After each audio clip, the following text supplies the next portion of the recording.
Yeah, I mean, it's going to take some time. We've only been around each other 8 weeks, and we got a long way to go. I think training camp is going to be a great test for us, and obviously the preseason games and even maybe the first 4 games of the regular season. But I think we got a good group, young group, and I think long as me as a leader, I can just get everybody to buy in. I think we'll be all right in the back end. There we go. We're off and running here on another edition of 4th and 1. I'm Todd Palmer, joined by Nick Jacobs, everybody's favorite host. Right? Is that my? Can that be my tagline? Everybody's favorite host. I'm good with it. I'm gonna get you one of those coffee mugs that says "World's Best Host." We're just world's best 4th and 1 podcast host at 41 Action News. Yeah, I gotta remember when you hosted your first one and give it to you on that anniversary date. Have it made with a photo of me pretending I'm gonna reach out for a hug or something. Since you love hugs, I do. The only thing I love do more than not. hugs is tickles. I'm a fan of neither. I don't like people touching me in general. No, you know who I suspect though you are at least becoming a fan of Mr. Tyrann Mathieu. That's who we heard from in that cold open. I feel like we've got a good team here in the booth too. Tyrann Mathieu. I mean, he seems to be excited, energized about what he's seeing around OTAs that the Chiefs are just wrapped up. Yeah, and I love the fact that a lot of the team, if you keep tabs on their social media accounts, that they've gone, the offensive line went to Q39 together. I know the secondary went to Top Golf, and I really hope offense went to Top Golf. So I mean, it's great that they're all kind of doing team bonding activities. I really hope that you didn't go to Q39 after the Chiefs offensive linemen were there hoping to get ribs because they were probably all gone. Yeah, apparently I think it was I can't remember if it was Austin Ryder or Wiley. Yeah, 70. It was Andrew Wiley. It was Wiley, and I think he said like they ordered ribs as appetizers. Yes. They're like ribs and a whole pig. And, I believe it. And they were like, all right, now we're ready to order our entrees. Yes, can I get a salad? And a Diet Coke, please. yeah, Diet Coke. That's exactly it. All right. Well, Tyrann Mathieu, obviously not the only new face for the Kansas City Chiefs. There's a lot of turnover. Obviously, for those of you who have followed the podcast and followed the Chiefs for any length of time, probably not a bad thing that there was some turnover with respect to that defense. But inevitably in any professional sports team, any professional sports season, there are new faces that come in. Patrick Mahomes, face of the franchise, talked a little bit at OTAs this week about how he's trying to welcome the new folks. I think it's doing well. I mean, they're really competing. They're going out there. They've realized the speed of which we practice. I mean, it is different. We practice fast the whole time. We're really competing, and I think those guys have really learned a ton in the short amount of time that they've been here. So I'm excited for them to finish out this week, finish out mini camp, and be ready for the training camp ahead. That was Patrick Mahomes. And here's something that struck me when I was listening to Patrick Mahomes this week, because we've talked a lot about Tyrann Mathieu coming in, Frank Clark coming in, and setting a new tempo, setting a new tone, bringing a new attitude to this defense, and how important that was coming off last year, and how critical it was, especially with a new coach like Spagnuolo. Are we glossing over? Have we talked enough about the tempo, the tone, the attitude that Patrick Mahomes sets with that offense? I think it's something that I'm curious to watch up at training camp now that he has a full year under his belt and he's been in the league a full year. I'm curious to see how the approach is different this year on both ends of the football, because I think with the way Andy runs his practices and how efficiently he runs them and how fast he runs them, I think what he's trying to do is train them for that and get them in good conditioning by doing that aspect of it. So yeah, no, I'm very curious to see. I'm telling you, man, this is for me. This is one of the most anticipated training camps I've had while I've observed. Most anticipated training camp since what, 94? I never actually went to River Falls, but yeah, it's pretty close to it. No, I was half joking with you. You had some sadness in your voice. I did. Were they still at Jewel then? When did they go to River Falls? I don't remember. No, they were up at River Falls at that point because Montana was up there. Yeah, but Jewel was late 80s, maybe. I don't know. Because did you go to when they were at Jewel? I know you're a Northland guy. Did you used to go to the training camps when they were at Jewel? And I never went to River Falls, even though I really wanted to go to River Falls. I used to go to the ones at William Jewell, and one of my favorite things was that it was outside the Maybe Center, which is like the big multi-purpose gym. Yeah, I actually have physically been in those locker rooms when we played Liberty High School. Yeah. Oh, yeah. Because they would have played at Green Stadium there on the William Jewell campus. Mm-hmm. But I remember there was a swimming pool Okay, here's the weird thing. I got to say the story real quick. Sorry about being in the locker room there. They had a swimming pool which was connected to the locker room. Yeah. So it's steamy in there during almost winter at that point. And this is like late October when you're playing Liberty is normally our last game of the year. So it was steamy in there. Felt like a sauna inside there. So I mean, in some ways, Was it nice? I mean, I felt uncomfortable, but I also have some a little bit of insulation on me there. That's kind of food given. If I'm being honest, the thinking, because I went to college there, so Yeah. I've obviously been in that locker room too. The thought of you in that locker room is making me uncomfortable right now. And here's the most uncomfortable part. They had couches and chairs in there like it was a living room, and it's a locker room. Can I just say, if there wasn't plastic on it, don't sit on those couches. There was not plastic on it. I know that. So it's funny, like the starting running back and quarterback were sitting on the couch together, and some of them were sitting in the chairs. And now we know why you clean so much in the office. I know. Yep. Exactly. That moment right there. No, but when I was until I was 5, I lived in Liberty, so we used to go up there. My mom would take us up there because there used to be it was really, I mean, by professional football standards, it was an objectively terrible practice field that was just, it was like off the parking lot at the Mabee Center. Yeah. And that's where the Chiefs practiced. And you could go up and they would have a little, it was like photo paper roster, one side alphabetical, one side numerical. And you could get one from somebody. And my mom, we'd always take a pen, and as the guys were walking off with their shoulder pads, heading to that locker room that Nick Jacobs would once also occupy. Later, a bunch later. Yes. Well, a few years later, and in a slightly less professional capacity. Yes. But you could get their autographs as they were coming off. And I would always ask Paul Palmer, who was a kick returner from Alabama for a few years. I would always ask him if he was my uncle. He was not my uncle. But apparently, when I was 5, people thought it was cute. And apparently, every time every time he saw you at training camp, he's like, "It's that kid again." That thinks we're related. Yeah. Now, one day I'll tell you guys. Probably still haunt him to this day. Yeah, one day I'll tell you guys. Wonder how that one kid's doing from training camp. I'll tell you my Tony Gonzalez story one day. All right. But no, I do. I really think that everything you've heard from when Andy Reid talks about. The effort, the self-scout, the things that Patrick Mahomes is doing. I don't think, and like you said, we'll see at training camp, but I get the feeling that Patrick Mahomes is already to that offense and probably already has been before we even knew it at some point last year, evolved into the same thing when they look at Frank Clark and we look at Tyrann Mathieu. And look, who knows? I mean, maybe that's what Brett Veach saw when he said, you know what? I want Frank Clark and I want Mathieu because I want that for this defense. That's the championship formula. Sure. Yeah, I don't disagree with you one bit. And I think Mahomes, I think what's going to kind of build up over time with Mahomes is if he's able to do comebacks or it's tight games and he's the guy who helps push them out of it. Just like the AFC Championship game when they were in the deficit there and he brought them back, or when they were in New England for that game. In Denver for that away game and the Ravens game at home, those are just a left-handed pass with Von Miller clipping his heels. All those things combined, those are championship level games that your teammates remember and inspires them, and they believe hey, it doesn't matter what it is. We got these guys on the field, man. We're gonna figure out a way. And so that's what I think the biggest thing is that he was able to develop last year. I know it sounds weird to say, but I truly believe.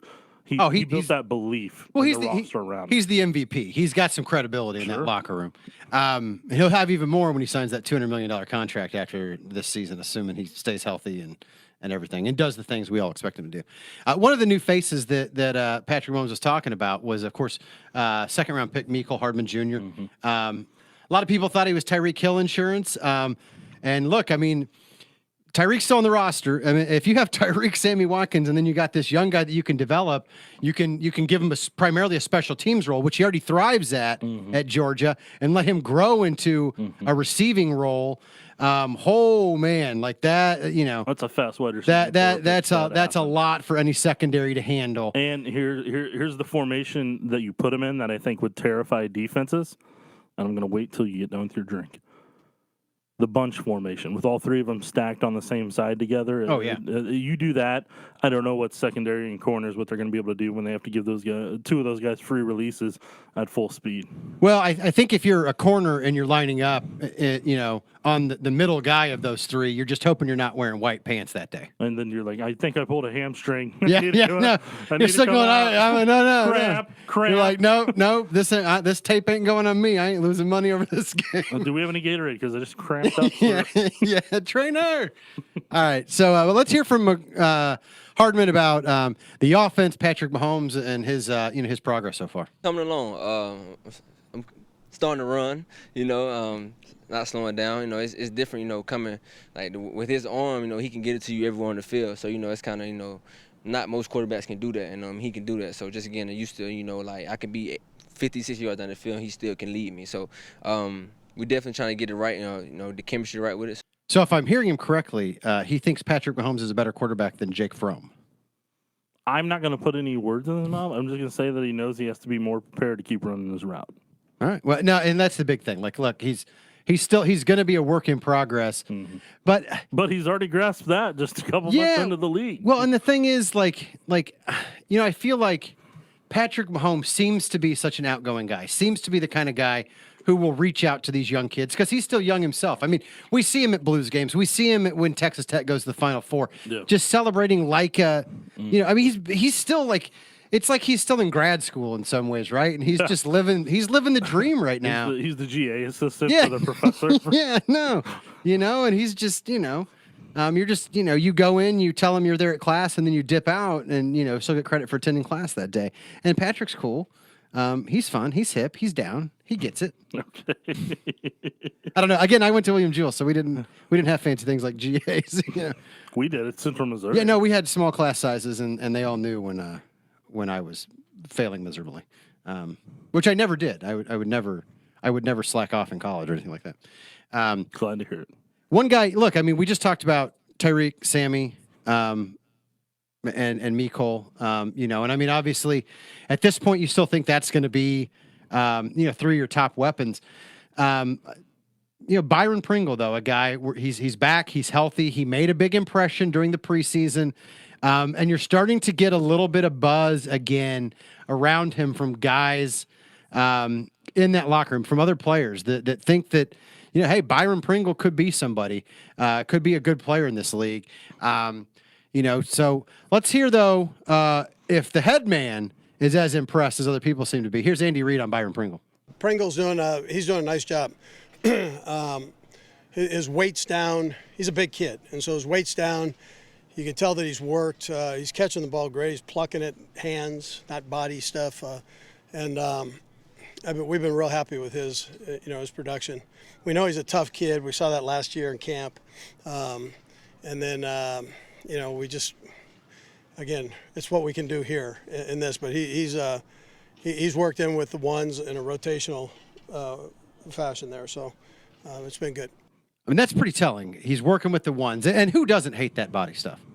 That's what I'm saying. If you ever talk to an offensive coach or offensive-minded coach or quarterbacks or receivers, I'm telling you, they do not like when receivers catch the ball in their body. They think it's sloppy and lazy, man. Yeah. I'm telling you. No, but I mean, the fact that he's running with the ones, the fact that, and here's the thing, people talk about, a lot of times the biggest jump a professional player makes is from year one to year two. And the reason is because they finally have gotten a chance to get their feet wet, to get adjusted, to kind of understand what it's like to be a professional player. And then they get to go through that first professional offseason where they're not worried about classes. They're not worried about a million other things. This is their job. They're getting a paycheck for this. And this is what they devote their life to, is the training. It's the film study. It's digging into the playbook. It's meeting with your trainers and look, and also vacationing and jumping off yachts and stuff like that if you're, Rob Gronkowski or whatever. But this is the first, I mean, when you hear Andy talk about, Byron Pringle and the transformation he's made with his body and the fact that he's probably even more of an elite athlete at this point. And we already got a taste of it. I'm really, really intrigued to see what Byron Pringle looks like, especially if he's already working some with the ones when they get up to St. Joe.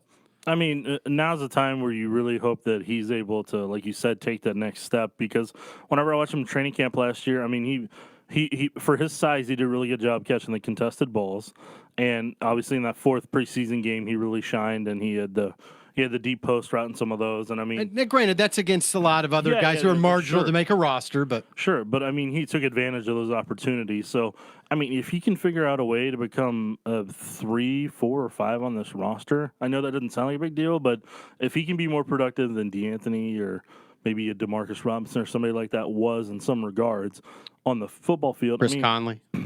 there's another one. But I'm saying if he could be more productive and get better separation than some of those guys, then I mean, it'll be worth the investment that they made. So one of the things we talked about, Patrick Mahomes and the job that he does in terms of his preparation stuff. How long do you think? Can you measure it in hours, days, or weeks? How long Brendan Daly was in the building with the Chiefs before Patrick Mahomes went to him and said, "Hey, so what'd you guys? What was the secret sauce in the first half of those games?" What I would have done if I was in Mahomes' shoes or the coaching staff, I've been like, hey, I've got a movie night set up for us, and we're gonna go over play by play every single thing and what the design was here, what the idea was, what we're trying to take away, and all that type of stuff. And I mean, that's going to be really valuable this year. And you do that 4 hours before Brendan's even unpacked his office, or you give him a few days or a few weeks? As soon as he's available, let's go figure this out. Yeah, no. I really hope that's happened. We talk about stuff like that. I know him and the coaches talk about it, and I'll chime in and get kind of ideas of what they were thinking that game. But at the same time, we're evolving. The New England's going to evolve. Teams are going to evolve in this league. So it's not going to be the same game plan each and every year. But it's good to see kind of how they thought versus one of the games whenever we look back and whenever we play them next year. Patrick, if you're listening and you want to invite us to one of those film sessions, I know I would be willing to do it. Anybody from the organization that wants to involve us, we appreciate it. I'm sure the Chiefs PR staff would be delighted if that happened. They're all good people. No, I think they would. I know, but I'm still not sure they want us going to a film study. Not that we may, I wouldn't know what I was looking at clearly. If the I don't know what I mean. organization and the PR staff wanted to invite us, I would welcome it. True, that's true. So there you But go. I completely understand if they don't. Invitation's open. I'll say Andy Reid, if you would like to get my input on play design, $50 an hour. All right. You, It's a all right. consulting fee. No? Okay. No. All right. Well, we'll see if he takes me up on the offer. Hey, we hope you stick with us. We'll be back here on 4th and 1. Welcome back to 4th and 1. I'm Todd Palmer, joined by Nick Jacobs. And I guess in this block, High low. there you go. And in this block, we're also going to be joined by Tyrann Mathieu because I mean, technically not in studio, but he will be here in spirit and on the sound bites. correct. Yes. You will hear the voice of Tyrann Mathieu. Much better. Much more accurate. Okay. Yeah, I'm sorry. I did not mean to imply that that Honey Badger was in the studio. But again, offers open. Always welcome. Yeah. Okay.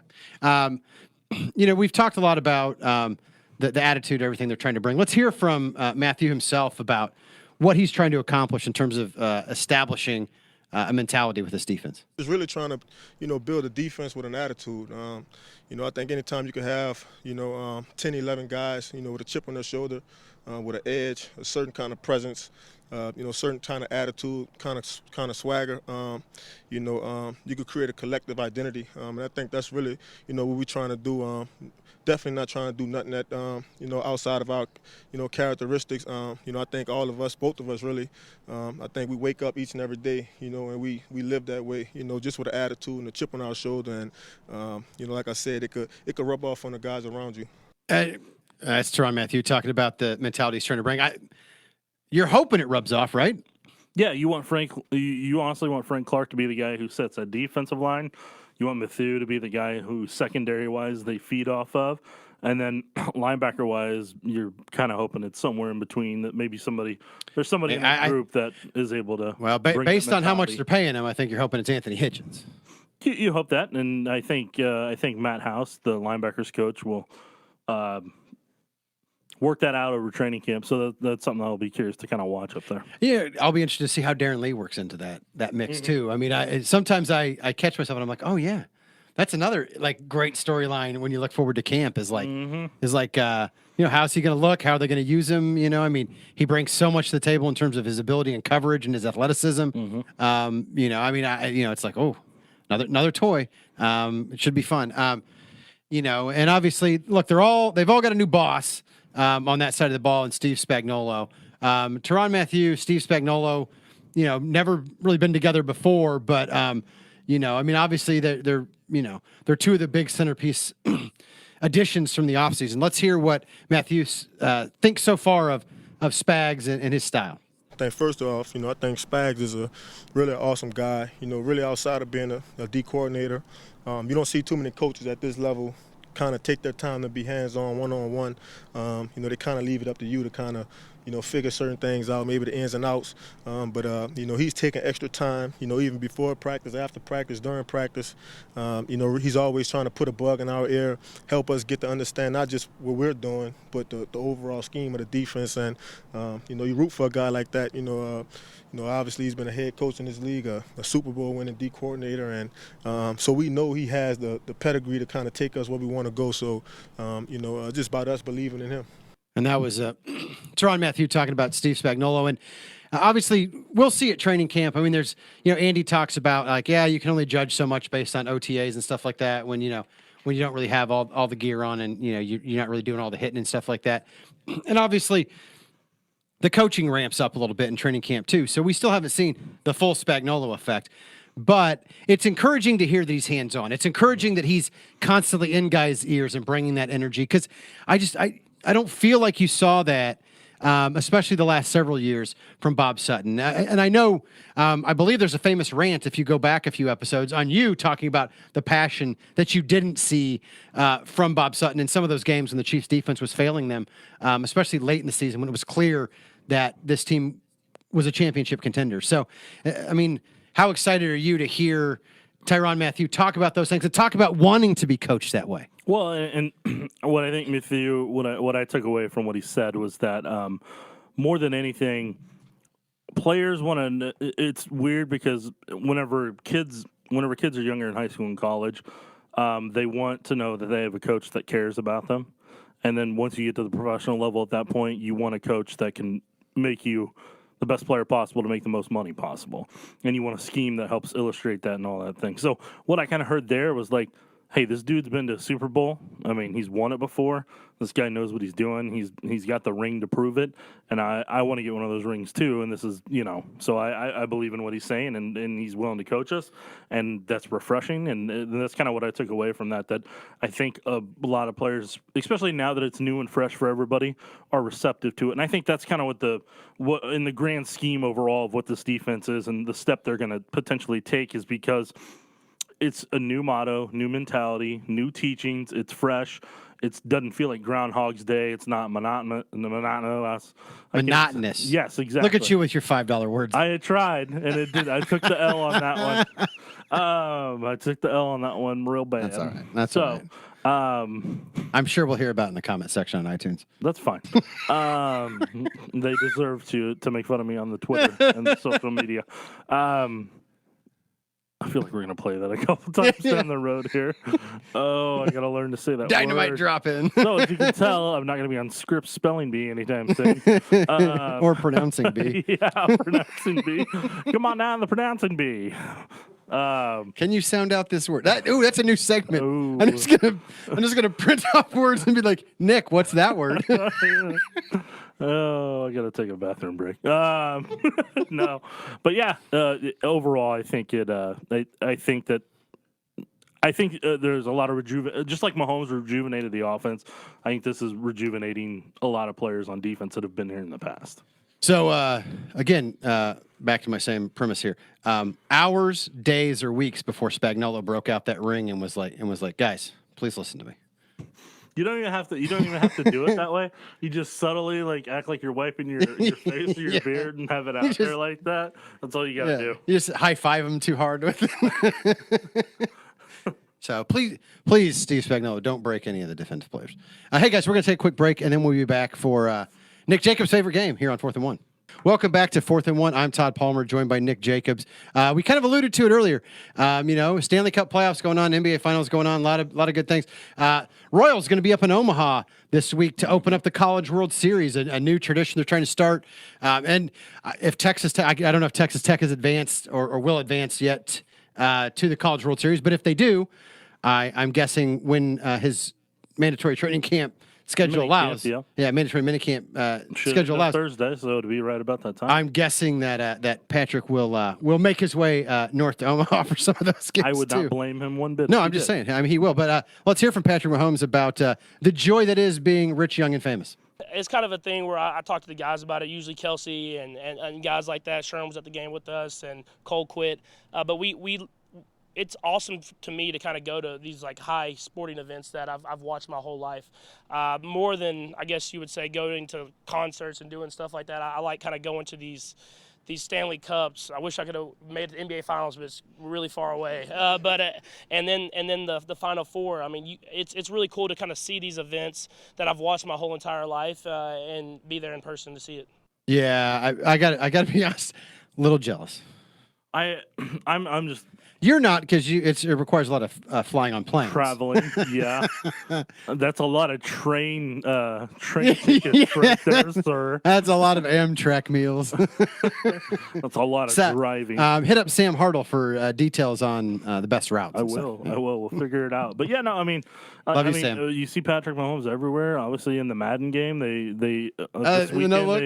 they showed the no look that I had predicted on Twitter a couple months ago. Did you see Ryan Fitzpatrick dropping little no look action? Now, granted, it was not across his body, but still, even Fitz magic tapping into Mahomes magic. Yeah, I don't know about that. No. No, I Fins up. Hashtag Ariel. Okay.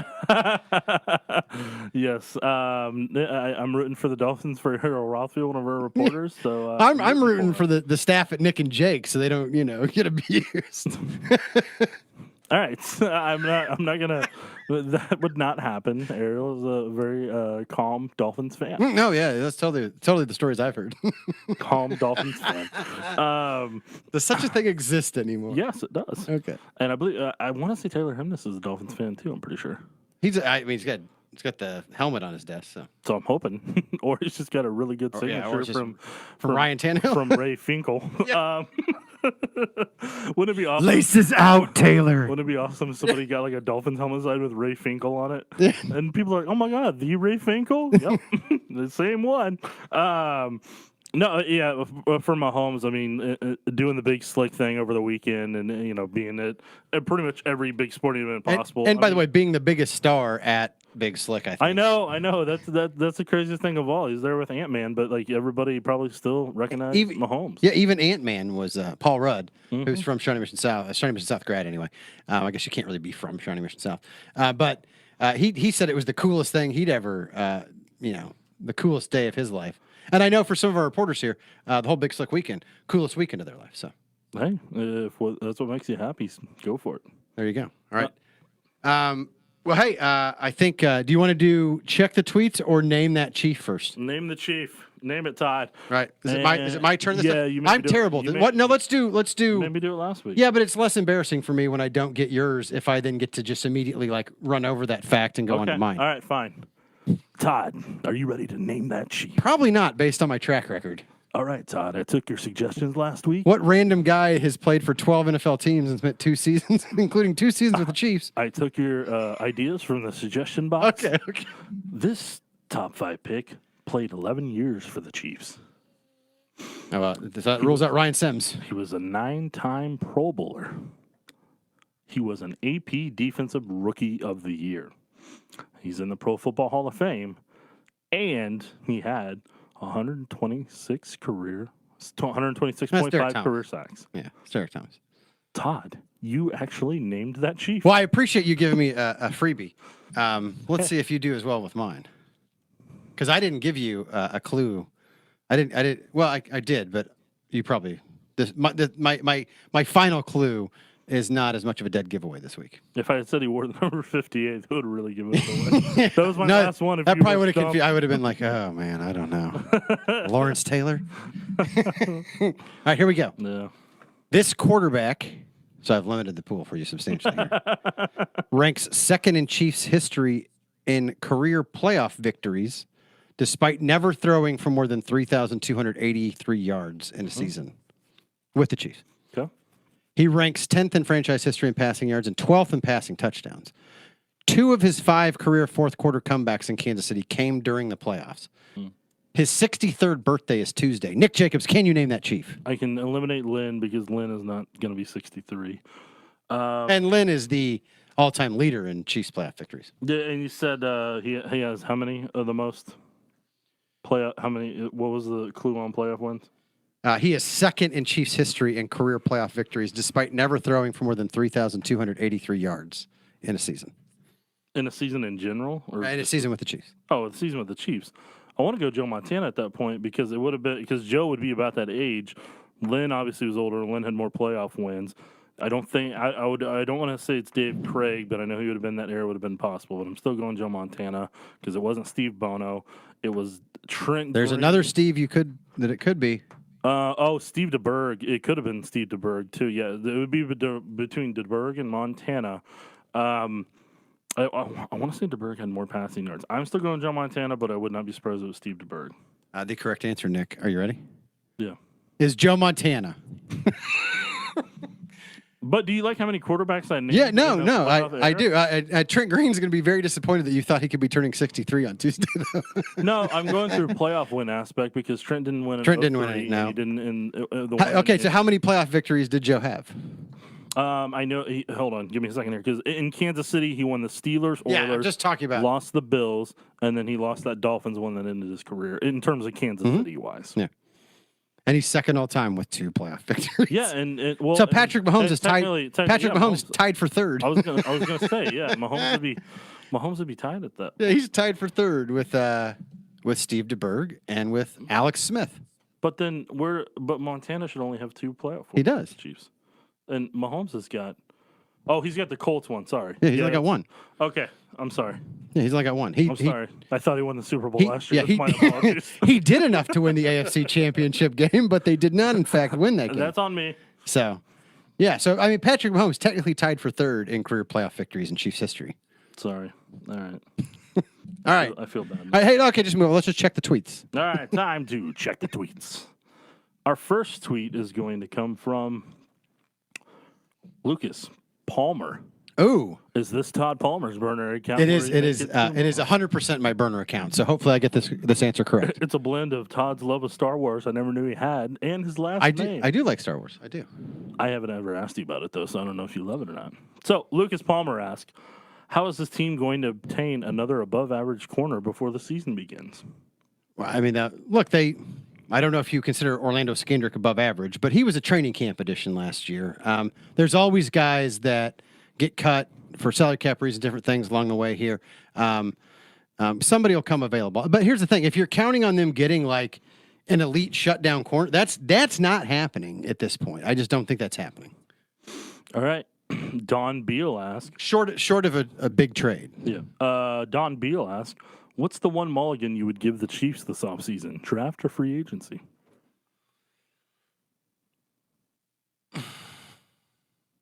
Well, I mean, there were a lot of free agent guys I would have liked them to be more aggressive with. One of the big ones, I think, was when you saw some of the wide receiver signings that, say, the Bills made. Whether it was John Brown, whether it was Cole Beasley, some of those guys like that. I felt like there was some value to be had with some of those, and so I wouldn't have minded seeing that, especially knowing that there's this uncertainty surrounding their best receiver. All right, and I'll get 2 more, and then we're going to wrap it up. Caleb asked, "When will Chris Jones get paid?" At 11:27 a.m. on October 17th, All right. 2019. Very specific. Thank you. I wish you the best. And if you do that, I would like to know the winning lottery numbers around that time for Mega or Powerball. Correct. Okay, I'll hook you up. And our final question for Check the Tweets belongs to Trent, who I believe I went to Central Missouri with. So it's not Trent Green? Okay. No, not Trent Green. Trent's busy. Trent Green, that is. The other Trent actually took time to send us a Yeah. No, we appreciate Thank you, it. Trent. Trent Green, you're welcome to Invitation Open, too. You can send us questions on Twitter. I've done multiple shows with him before. No, I know, draft but I'm saying, he can also. shows. He will only recognize me as the guy in his IFB. But he won't know my face. But he's welcome to check the tweets with us anytime. Touche. All right. So Trent asked, who gets the nod at left guard? I honestly, at this point, I think it's going to be Andrew Wiley. I know that Cameron Irving spent most of his time there last year, but I think Cameron has more value as a sixth offensive lineman, swing tackle. He can obviously play. He can really play any position along the line. So I think at the end of the day, if Wiley outperforms him, then that's the way you go. And that is it for our weekly edition of Check the Tweets. Yeah. And actually, now that I think about it, I should have said Nick Jacobs will be the starting left guard. No, thank you. That's a solid pass for me. Ooh. I have I've already got knee, back, hip problems, tailbone Well, problems. so do all the guys on the offensive line. Yeah, but I mean, if they would if they would like to pay me for a couple weeks, that's fine. Yeah. Now again, I am not in shape for that. Brett Veach, I'm available. If you need to spend some of the post June 1 Eric Berry money, I will DM you with my cell phone number. Take care, guys. And if Brett Veach gives me $9.5 million, we're going to throw one heck of a party on the 4th and 1 dime. We'll talk to you next week. It goes down in the DMs.